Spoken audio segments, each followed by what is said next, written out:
ગુજરાત સમુદાયના પ્લેટફોર્મ પરથી આજે વાત કરવી છે ખેડૂતો વિશે, ખેડૂતોની સમસ્યા વિશે, ખેડૂતોની પરિસ્થિતિ વિશે. ખેડૂતો હાલ કઈ પરિસ્થિતિમાંથી પસાર થઈ રહ્યા છે? કારણ કે એક તરફ પાકના પૂરતા પ્રમાણમાં ભાવ નથી મળી રહ્યા, બીજી તરફ જે હવામાનમાં પરિવર્તન આવી રહ્યું છે દિવસે ને દિવસે, ઉનાળામાં પણ માવઠાઓ થાય છે, લીલો દુષ્કાળ કહો, ઓગસ્ટમાં આ વખતે અતિવૃષ્ટિ જેવી સ્થિતિ સર્જાય.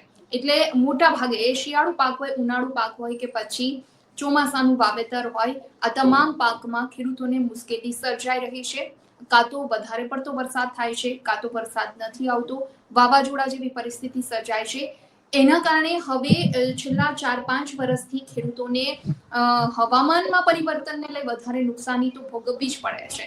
આ વાત ખેડૂતોના હાથમાં નથી, સરકારના હાથમાં નથી, પરંતુ જે વાત સરકારના હાથમાં છે એમાંથી ખેડૂતોને કેટલી મદદ મળી શકે?